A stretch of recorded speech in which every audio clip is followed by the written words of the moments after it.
What's going on, Wolves and Warriors? My name's Jay Stewart, and this is the Better Body Academy podcast, the #1 show for those looking to permanently overhaul their mind and body without dumb diets and unsustainable workout programs. We banish the fitness industry BS and replace it with science-backed strategies proven through countless client transformations. In the Better Body Academy, we help busy men and women around the world get unstuck and back into momentum so they start feeling strong and sexy again. Our mission is to transform 1 million lives, and you, my friend, could be next. And on that note, let's get straight into today's show.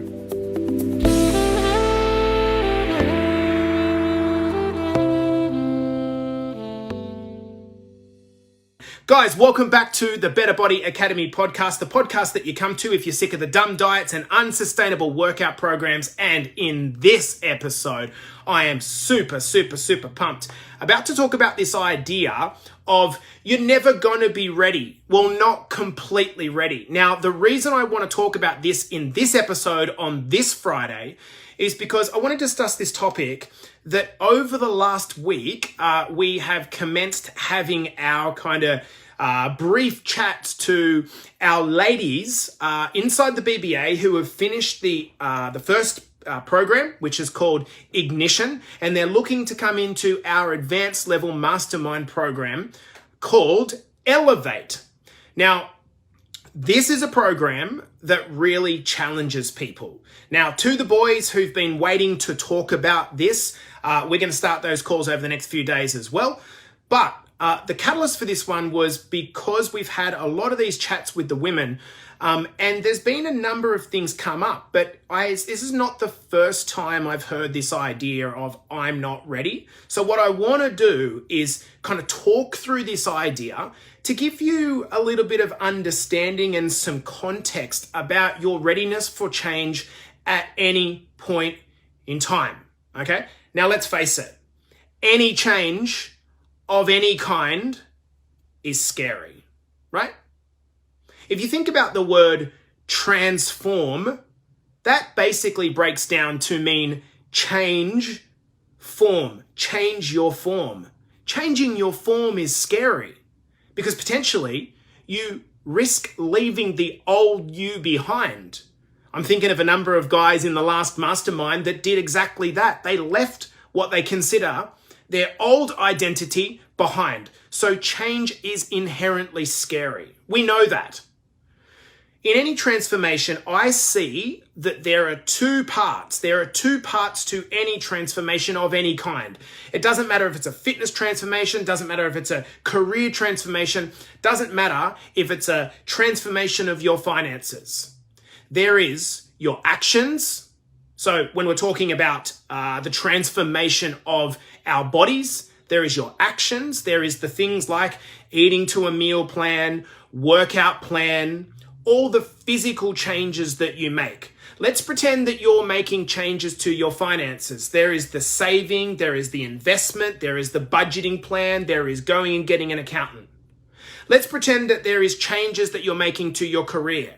There is the acquisition of skills, there is the cultivation of a decent CV. There is the things, but then behind that, you've also got the transformation of your thoughts and habits.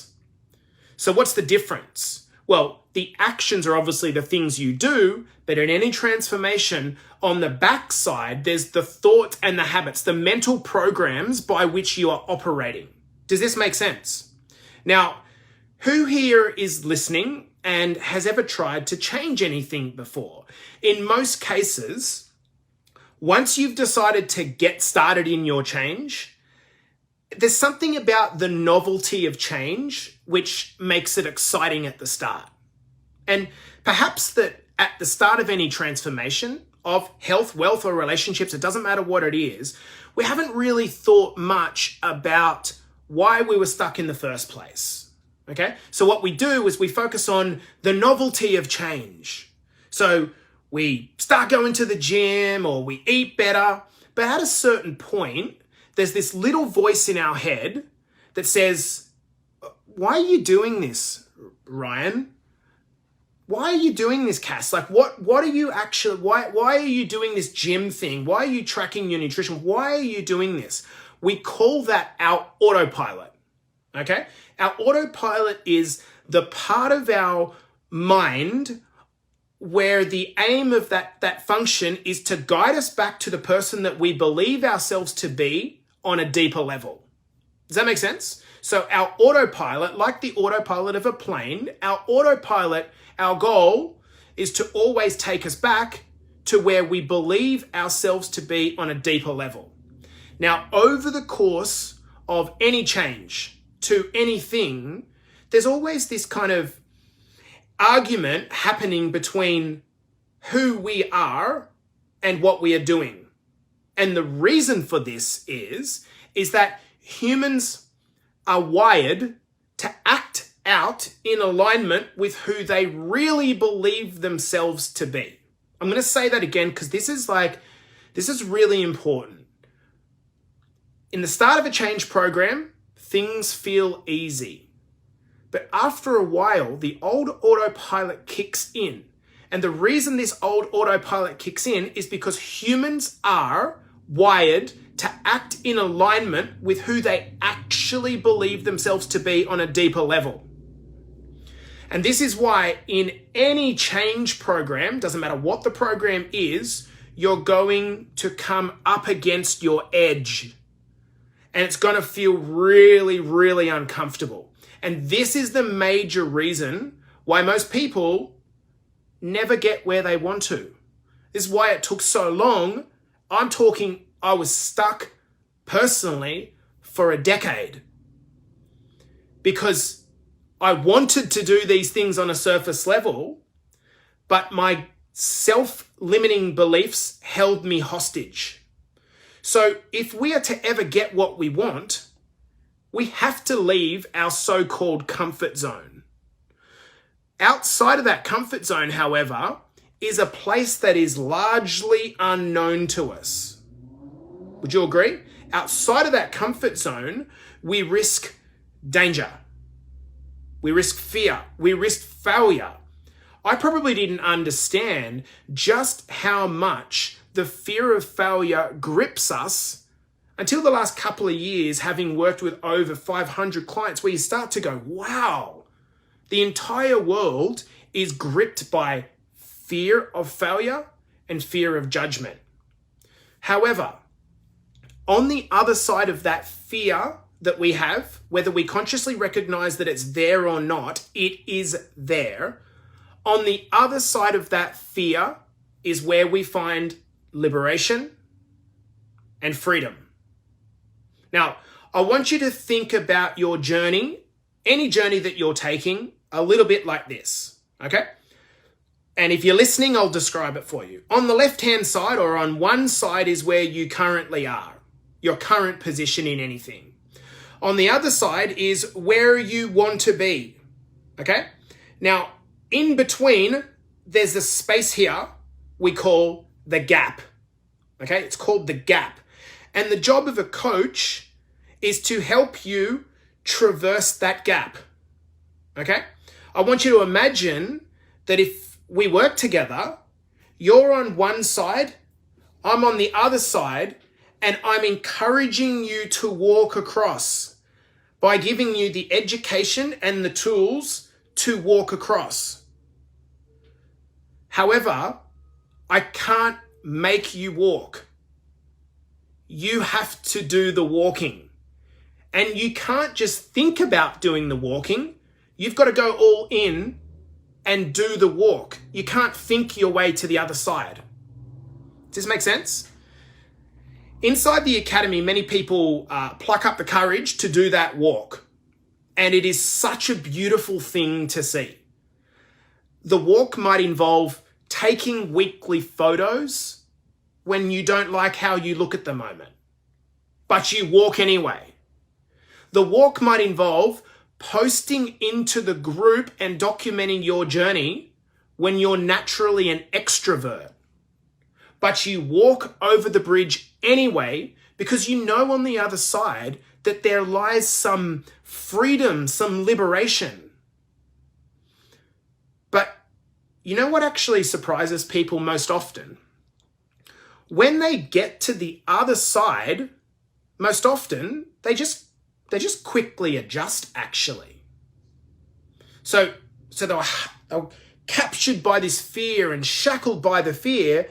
Then they get up the courage to walk, but they recognize that on the other side, they adapt to the feeling of liberation quite quickly. And that they realize at that point in time that happiness was not found in the thing that they just achieved. It wasn't found in the thing that they just got. Happiness was not found in buying the house. Happiness was found in the person you became as you gradually saved and worked away to buy the house. Happiness wasn't found in 20 kilos of fat loss. Happiness was found in the person that you cultivated as you become the person that lost the 20 kilos of fat loss. Happiness isn't found in the other side of the bridge of that gap. Happiness is found in the journey of who you become when you start walking. Does this make sense? But as anyone who's ever been successful will realize, once you've climbed to the top of the first mountain, only then do you start to get a view of the next mountain. I want you to think of it like climbing. So Australia's Mount Kosciuszko, that's our biggest mountain. Once you climb to the top of Mount Kosciuszko, maybe you might get a view of Russia's Elbrus mountain, a slightly bigger mountain. And then once you've climbed Elbrus, then you get a view of Africa's Kilimanjaro. And once you've climbed Kilimanjaro, then you get a view of Alaska's Denali. And once you've climbed Denali, then you get a view of Nepal's Everest. One of my best ever clients, John, knows this superbly well. And I've talked about John, I've interviewed him on the podcast before. His first mountain was to start a transformation when he was 135 kilograms. 135 kilograms at about 27 years old. His first assignment was to just start walking. And the way that he did it was literally around his neighborhood. I texted him just before this podcast and I said, can you break down exactly how you went about your journey for me? He said, the next thing is I just climbed a few of the local hills. They're not mountains, they're hills. Then I did the Yorkshire 3 Peaks. Then I did, one of the Yorkshire 3 Peaks. Then I did all 3 of the Yorkshire 3 Peaks. 9.5 hours of walking. It took me 40 kilometers. Then I climbed the highest peak in England called Scafell Pike. Then I climbed the biggest mountain in Wales called Snowdon. Then I climbed the biggest mountain in Britain called Ben Nevis. Then onto a marathon that I was first planning for October in London. Then I just decided now I'm going to do it next weekend. And at some point, John wants to climb all of these 3 mountains in the UK, the 3 tallest mountains in the UK, within 24 hours at some point. And whilst these physical challenges are incredible, each new level that we climb to builds strength of mind. And at a certain point, you start to understand consciously now, with awareness, that life isn't about the journey. So it isn't about the destination, it's about the journey. So what we call this is acquiring a growth mindset. So the question is, do you have a growth mindset where you are rarely stagnant or comfortable? Because in this mindset, you spend nearly all of your time in the gap. I'm going to say that again. When you acquire a growth mindset, you spend nearly all of your time in the gap. This means you're never at the next level. So life becomes about who you are when you're in the gap, not when you're standing on the other side going, yes, I did it. This is the acquisition of a growth mindset. It becomes about who you are when you are in the gap. My coach taught me that new levels create new devils in business, in wealth, and in health. The mindset that got you to this point will not be the mindset that will take you to the next point. If you were already ready mentally for your next level, you'd already be doing it, and it wouldn't be your next level. If you were in the gap and you felt like you weren't quite there yet, that's because it's not yet your next level. You're not there yet. Your life and your growth is in the gap. So back to the idea of, am I ready to step up to a mastermind program? Am I ready to actually enter a transformation program? Am I ready to actually take control of my health? Am I ready to actually start a new career? The short answer is no. No, you're not ready. But that's why you do it. Let me ask you a few questions. Were you ready to have kids? Were you ready to get married? Were you ready to learn to drive? Was there fear around each of those things? Yep, likely. Definitely was for me. But we did it anyway. Leaning right into the discomfort is the key to fulfilling one's human potential. It feels unnatural, completely unnatural, especially when you're on the first or second mountain. Especially when you're on the first or second mountain, because it's so outside of your comfort zone. But the growth to be had is huge. It's huge. Think about the liberation you felt when you climbed the first mountain or the second mountain, whatever that is for you.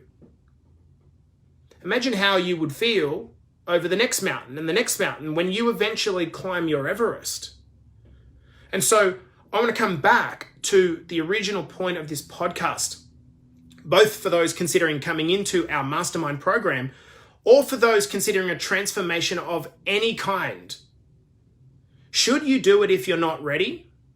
Well, I can't answer that for you, because the truth is, in either circumstance, whether you should do it or you shouldn't do it, you're not ready.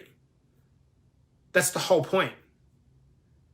But whether you do it or not is dependent on what type of a mindset you actually have. Do you have that desire for continued constant growth? Or it's not bad, the opposite of that. It might just be that I need to have my growth in periods of where I've got to recalibrate and stop and recalibrate and stop and recalibrate and stop. And that might be the case. So there's no right or wrong to this. But addressing the idea of, I'll do this when I'm ready, is almost a moot point, because you will never be ready. I was never ready to start a podcast. I was never ready to lose my job, get sacked after 12 years, not have a developed business to actually go and start. I wasn't ready. I wasn't ready to have a baby daughter, even at 38 years old, when I thought I was bloody ready, because I watched my nieces and nephews grow up and how good a job my brother and my sister did. And I thought, I'm ready. Of course I was ready. I wasn't ready. I wasn't ready at all. But you become ready as you start to traverse the journey. Does this make sense? Guys, I think I've made the point with this one. I want to love you and leave you on this note. If you feel called to something, it doesn't matter what it is, that's a little bit higher than what you're currently doing, just keep in mind that there is no right time to do that. There's never a right time to do it. Go with what your instinct tells you, But just be very, very aware that there's no right time. The fear is always going to grip, and it's fearful. You're fearful because you're not there yet. So what do you do next as a result of that? And that's the decision that in life we have to constantly confront. I'm not ready, but do I do it anyway?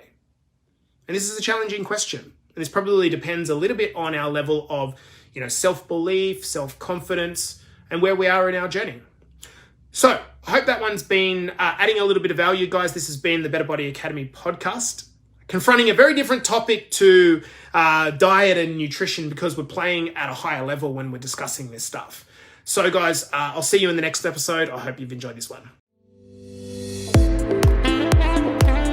Wolves and Warriors, thank you so much for tuning in. If this podcast is hitting the mark for you and giving you the confidence to start your own personal journey, I want you to hit me up on Facebook or head over to my Instagram at jstewart_BetterBodyAcademy and DM me with the words Better Body Academy. I want to give you the tools to permanently overhaul your mind and body without dumb diets and unsustainable workout programs. Our mission is to achieve 1 million lives transformed. And you, my friend, could be next. So hit me up on Facebook or head over to my Instagram at jstewart_BetterBodyAcademy and DM me with the words Better Body Academy, and we can have a chat about whether we can help you with your transformation goals.